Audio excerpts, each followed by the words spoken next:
लक्ष देऊन ऐकले तरच लक्षात येईल. विनाकारण भाकड कथा सांगून टाइमपास केल्यापेक्षा आपण हरीचे चिंतन केलं पाहिजे. अयोध्येमध्ये सगळीकडे आनंद आहे, पण एक जण दुखी आहे. एक जण का? तो भगवंताकडे गेला आणि सांगितलं, देवा अहो तुम्ही सूर्यवंशी आहात, तुम्ही सूर्यवंशामध्ये जन्म घेतला आणि तुमच्या आनंदाच्या भरामध्ये बघा ना तो सूर्य अहो जागेवर झालेला तयार नाही, एकाच जागेवर थांबला आणि तो गेल्याशिवाय मला तुमचं दर्शन घेता येत नाही. बघा तो आनंद उत्सव की आनंदाच्या भरामध्ये सूर्य जागेवर थांबलेला आहे. महाराज माध्यांना स्थिती न कर आणि पळ भरी होई स्थिर. काही शिकले लोक म्हणतील महाराज काही सांगत बसू नका. सूर्य कुठं जागेवर थांबत असते का? तर त्याच्या पाठीमागचा भाव असा आहे की भगवान परमात्म्याचा जन्माचा आनंद एवढा होता की आनंदाच्या तो आनंदामध्ये किती मोठा होता. माऊली ज्ञानोबांच्या पालखी सोहळ्यामध्ये एक शेठजी सामील झाले. जन्मात कधी महिना विसरले नाही, तारीख विसरले नाही, तिथी विसरले नाही, असे एक श्रीमंत शेठजी पालखी सोहळ्यामध्ये आळंदीला सामील झाले. आळंदीमध्ये पहिला मुक्काम, दुसरा मुक्काम पुण्याला 2 मुक्काम असतात, तिसरा सासवड, जेजुरी, वाल्हे, लोणंद आणि मग लोणंदच्या मुक्कामाला त्या शेठजीला घरची आठवण आली. आणि पूर्वीच्या कडे काही फोन नव्हते. मग शेठजीने लिहिण्याकरता पत्र घेतलं,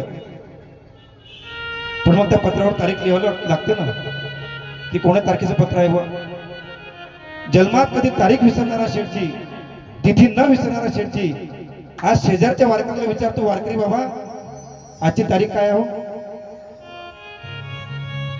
विचारतो की नाही? हो त्या शेठजीचं जाऊ द्या, आता आपल्याला 3-4 दिवस आले, आपल्या लक्षात राहत नाही आज 14 तारीख आहे की 15 तारीख आहे. राहते का लक्षात? मग माऊलीच्या सोहळ्यामध्ये जर एवढा आनंद असेल तर ज्या ठिकाणी प्रत्यक्ष भगवान परमात्माच्या नगरीमध्ये प्रगट झाले त्या नगरीमध्ये काय आनंद असेल. म्हणून त्या आनंदाच्या भरामध्ये सूर्यदेव जागेवर थांबलेला आहे. भगवान परमात्मा म्हणतात, चंद्रा अरे मी एकाच वेळेला दोघांना सुखी करू शकत नाही. बघा सज्जनांनो, या जगामध्ये 3 दुकान आहेत. एक आहे जीवाचं दुकान, दुसरं आहे संतांचं दुकान आणि तिसरं आहे देवाचं दुकान. तिन्ही दुकानामध्ये माल वेगवेगळे भेटतात.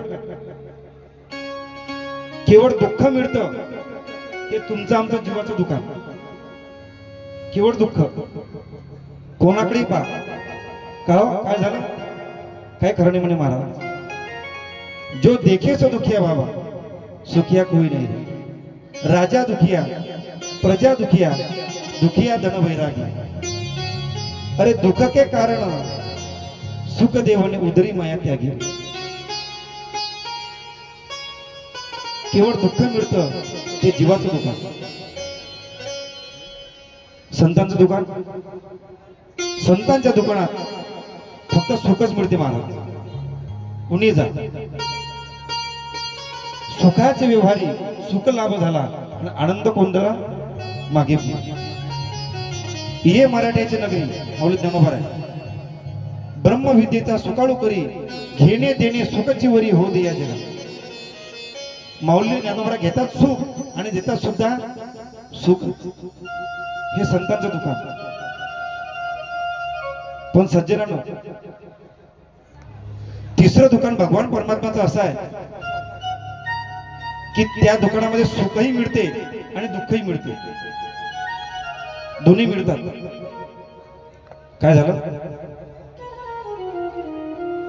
2 सख्या बहिणी जुळ्या जन्माला आल्या, सोबत शिकल्या, सोबत त्यांचं लग्न झालं एकाच मंडपात. एकाच दिवशी आपापल्या घरी नांदायला गेले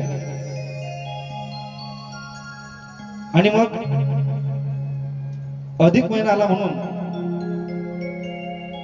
बापाने दोन्ही मुलीला आपल्या घरी आणलं. आमरसासाठी घरी आणलं.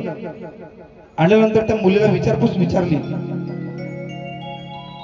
पहिल्यांदा लहान्या मुलीला विचारलं, ताई तुझं कसं काय चालू आहे ग?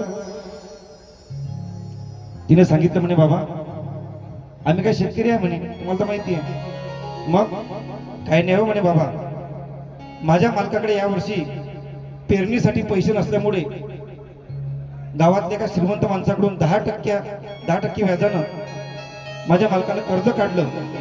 मग आम्ही पेरणी केली. मग ते आता काय झालं? काय नाही म्हणे बाबा, पीक तर निघलं म्हणे, पण आता 15 दिवस झाले पाऊस नाही. आणखी जर म्हणे बाबा 8 दिवस पाऊस नाही पडला ना, तो दोघा नवरा बायकोला तालुक्याच्या गावाला भीक मागल्याशिवाय पर्याय नाही हो बाबा. बापाला वाईट वाटलं. बाप म्हणे ठीक आहे. मोठ्या मुलीला विचारलं, ताई तुझं कसं काय चालू आहे? तर मोठी मुलगी म्हणे, बाबा तुम्हाला तर माहिती आहे आमचा विटाचा धंदा आहे. या वर्षी माझ्या मालकाला विटांच्या धंद्यातून 4 लाखाचा नफा झाला. 4 लाखाचा. पण आता मी माझ्या मालकाला सांगितलं की जुलै महिना संपत चालला, पाऊस भरपूर लागलेला आहे, आता वीट भट्टी लावू नका. पण बाबा आणखी त्यांनी वीट भट्टी लावली. मग पुढे काय झालं? काही नाही म्हणे बाबा, फक्त आता जर 15 दिवस पाऊस नाही पडला तर आम्हाला 2 लाख रुपयाचा नफा होते. किती? 2 लाख रुपयाचा. मग मी तुम्हाला आता विचारतो, देवानं पाऊस पाडावा का न पाडावा? हा? अरे पाऊस पाडला तर विटांचं नुकसान, नाही पाडलं तर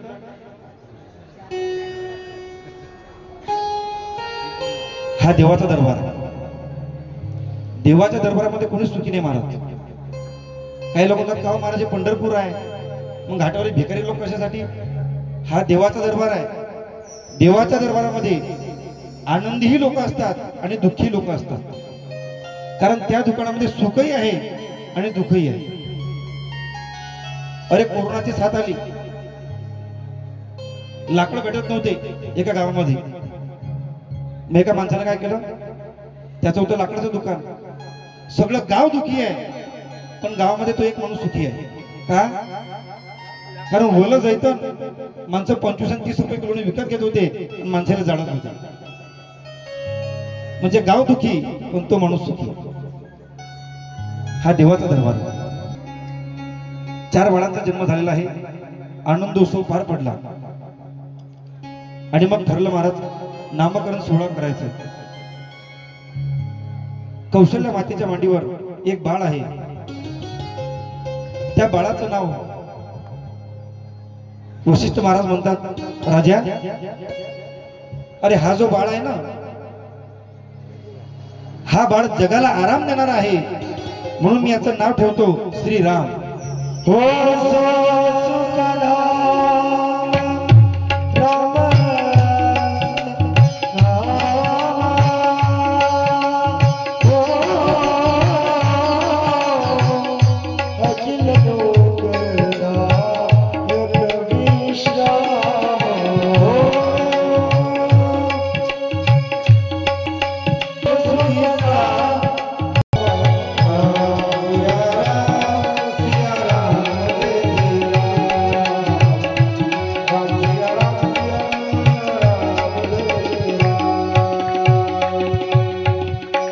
कौशल्या पुत्राचं नाव राम ठेवण्यात आलं.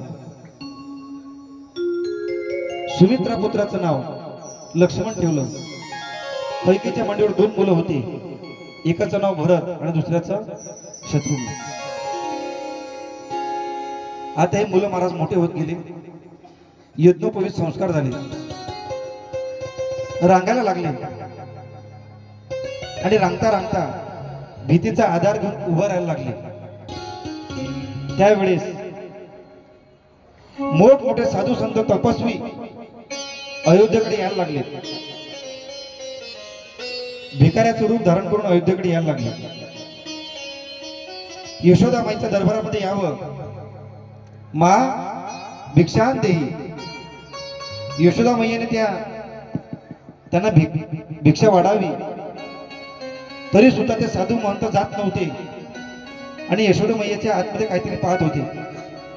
यशोदाने कौशल्या मातेने विचारलं, बाबा मी रोज तुम्हाला पाहते, पण तुमच्या कपाळाकडे पाहून मला वाटत नाही की तुम्ही भिक्षा मागणारे साधू आहात म्हणून. तुम्ही फार मोठे तपस्वी दिसता, काय हेतू आहे तुमचा? ते साधू रडायला लागले आणि म्हणतात, माते तेरे द्वार खडा एक जोगी, दिखा दे मैया राम को. बस माते, आमची काही इच्छा नाही, आम्हाला फक्त त्या रामप्रभूचं एकदा दर्शन घडू दे. एवढंच नाही, तेवढं म्हणतात की देवाने आम्हाला हा नरदेह दिल्यापेक्षा आम्ही जर तुझ्या घराचे दगड झालो असतो तर भगवान परमात्म्याने आमच्या भीतीचा आधार घेऊन भगवान परमात्मा उभा राहिला असता आणि आमचा उद्धार झाला असता. अनेक संत महात्मे, ऋषी मुनी, शिवजी सुद्धा त्या ठिकाणी येतात, भगवान परमात्म्याचं दर्शन करून निघून जातात. आणि पुढे एक दिवस कौशल्या मातेने चारही पुत्रांना पिवळे जगे घालून दिलेले आहेत. प्रत्येकाला वरचे 2 दात आलेले आहेत आणि दशरथ महाराजांच्या घरी 2 जोड्या तयार झाल्या. एक जोडी राम लक्ष्मणाची जोडी आणि भरत शत्रुघ्नाची जोडी. लक्ष्मण रागीट आहे, राम शांत आहे. भरत रागीट आहे, भरत शांत आहे, शत्रुघ्न रागीट आहे. एक शांत एक रागीट, एक शांत एक रागीट, अशा जोड्या तयार केल्या. मग काही लोक म्हणतील, का महाराज, वास्तविक शांत शांतची जोडी पाहिजे होती आणि रागीट रागीटची जोडी पाहिजे होती. अशी विषम जोडी का तयार केली? त्याचं कारण असा सज्जनानो, की माणसाला विषम स्वभावाची गरज आहे. विषम स्वभावाची गरज आहे. एखाद्या घरामध्ये जर 4 भाऊ समजा माळकरी असले तर गावातले लोक त्याला जगू देत नाही. सर्व जर माळकरी असले तर लोक त्याच्यावर दबाव टाकतात. मग त्या 4 भावापैकी 2 माळकरी पाहिजे आणि 2 बाया सरणारे दंड्यावाले पाहिजे, म्हणजे भीमराव बाप्पू सारखे. म्हणजे विषम स्वभावाची गरज आहे. आणि संतांनी आम्हाला विषम स्वभाव शिकवला महाराज. अरे शिवाजीची शक्ती, तुकारामाची भक्ती आणि मग राष्ट्राची निर्मिती. जगद्गुरु तुकोबाराय म्हणतात, आम्ही जरी तुम्हाला माळकरी दिसत असलो, वैष्णव दिसत असलो, तर आम्ही दिसतो तेवढे नरम नाही. अरे मऊ मेना होणे आम्ही विष्णुदास आणि कठीण वज्रास भेदवायचे. डबा घेतला एंड्रिंगचा, तो एंड्रिंगचा डबा घेणारा पाहिजे आणि हे कशी पाहिजे, त्याच्या हातचा डबा हिसकणारी.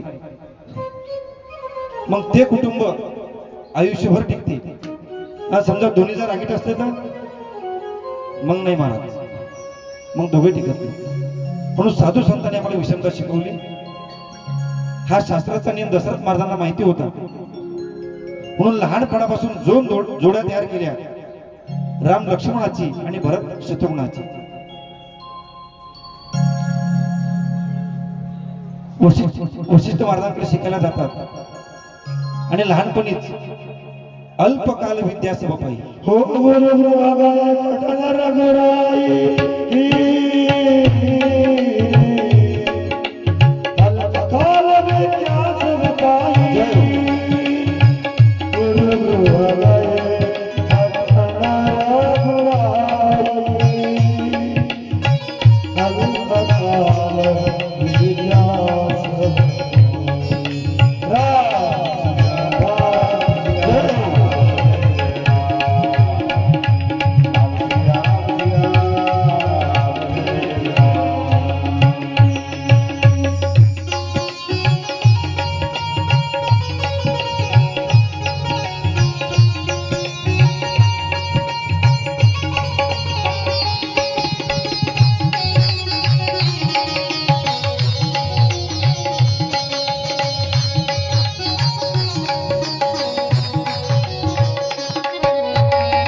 काल विद्या सर्व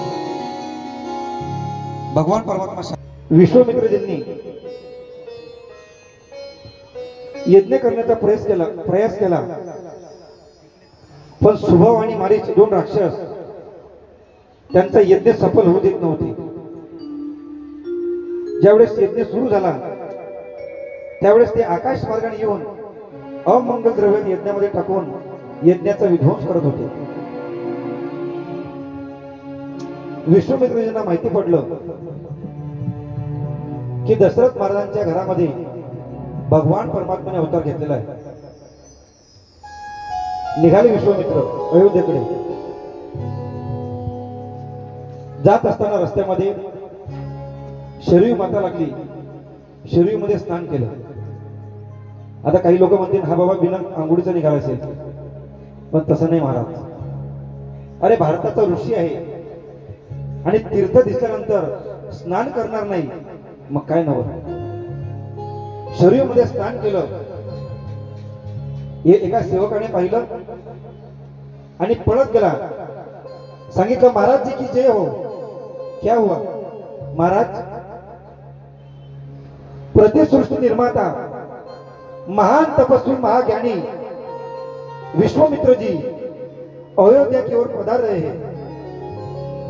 आपल्या अयोध्येकडे विश्वामित्र जी येत आहेत म्हणून त्यांचं स्वागत करण्याकरता दशरथ महाराज मंत्र्यांचे त्या ठिकाणी गेले. विश्वामित्रजी दर्शन घेतलं आणि दशरथ महाराज रडायला लागले. क्या हुआ महाराज. दशरथजी म्हणतात बाबा मैंने कौन से जन्म का पुण्य किया है कि मेरे घर बिन बुलाए संत पधार रहे हैं और मी तर पापी आहे. श्रावण बाळासारख्या का निरपराध मुलाचा वध करणारा मी पापी दशरथ आहे.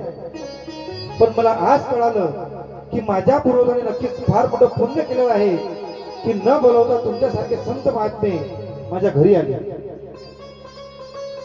आदर सत्कार केला. भोजनाचा कार्यक्रम झाला. विश्रांती झाली आणि मग दशरथ महाराजांनी विश्राम झाल्यानंतर विश्वामित्रजींनी विचारलं महाराज किन कारण आगतः के ही कारण आगमन तुम्हारा. तुम्ही कशामुळे आले. विश्वामित्रजींना सांगितलं राजा अरे तुझा जो ज्येष्ठ पुत्र आहे ना तो राम मला पाहिजे. राम पाहिजे कशा करता. काही नाही म्हटले. दोन राक्षस आहेत त्या राक्षसांना मारण्याकरता मला तुझा राम पाहिजे. राम पाहिजे असं म्हटल्याबरोबर दशरथ महाराज घाबरले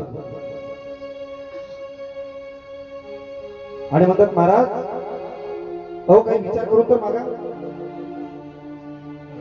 अहो चौथेपण पायू सुतचारी. अहो म्हातारपणात मला 4 मुलं झाले आणि त्याच्यातला मोठा मुलगा तुम्ही मला मागता. काही विचार करून तर मागा. महाराज तुम्ही इथपर्यंत आले ना ठीक आहे. मागहू भूमी धेनू धन कोसा.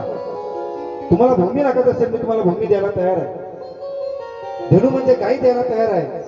नवे नवे माझं राज्य तुम्हाला द्यायला तयार आहे. पण मी माझा राम तुम्हाला देणार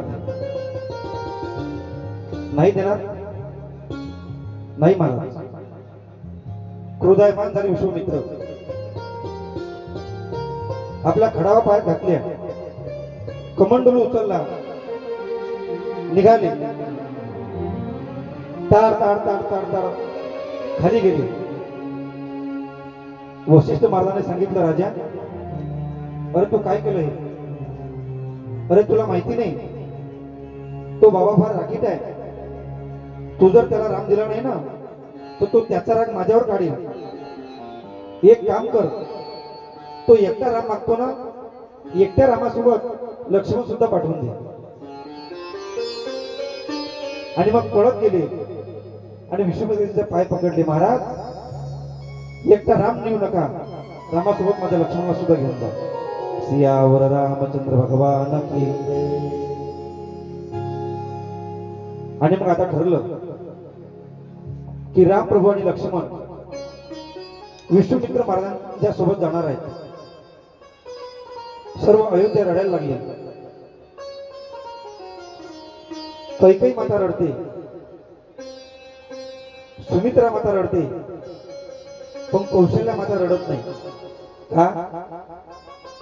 कारण कौशल्या मातेला माहिती होतं की लहानपणी एक ज्योतिषाचार्य आपल्या घरी आले होते. त्यांनी सांगितलं होतं की कौशल्य, तुझा मुलगा ज्यावेळेस 15 वर्षाचा होईल त्यावेळेस साधू त्यांना सोबत घेऊन जातील आणि जगात सुंदर नाही एवढ्या सुंदरी सोबत तुझ्या मुलाचा विवाह होईल. आता कौशल्या मातेला माहिती होतं की माझा राम चालला तो लग्न करण्यासाठी चालला, म्हणून सर्व रडतात पण कौशल्या माता रडत नाही. शरीरच्या पलीकडे जाईपर्यंत सर्वांनी महाराज त्यांना बघत होते. पलीकडे एका जंगलामध्ये गेले. भरदाट असं जंगल लागलेलं आहे. त्यावेळेस एक नरभक्षक राक्षसी ताटिका नावाची त्या ठिकाणी आवाज करते. या तिघांना पाहते आणि म्हणते, रुको, भागो मत, मी तुम्ही खा जाऊन. विश्वामित्रजी म्हणतात, राघव, हे बघ, आपल्याकडे जे राक्षसी नेते ना ती ताटिका आहे, तिचा वध कर. त्यावेळेस राघव म्हणतात, नाही गुरुजी, हमारे रघुकुल में किसी महिला के ऊपर हत्यार नहीं उठाते, मी तिला मारू शकत नाही. विश्वामित्रजी म्हणतात, राघव,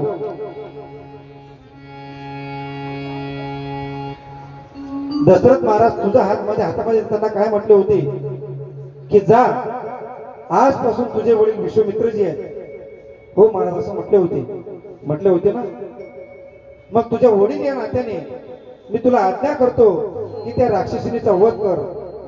आणि मग राम प्रभूने आपल्या भातातून बाण काढला आणि एका बाणामध्ये त्या राक्षसीचा वध केला. हो स्वामी तुलसीदासजी त्याचं वर्णन करतात. एक बाण प्राण हरिलीना. गोपाल कृष्ण भगवान की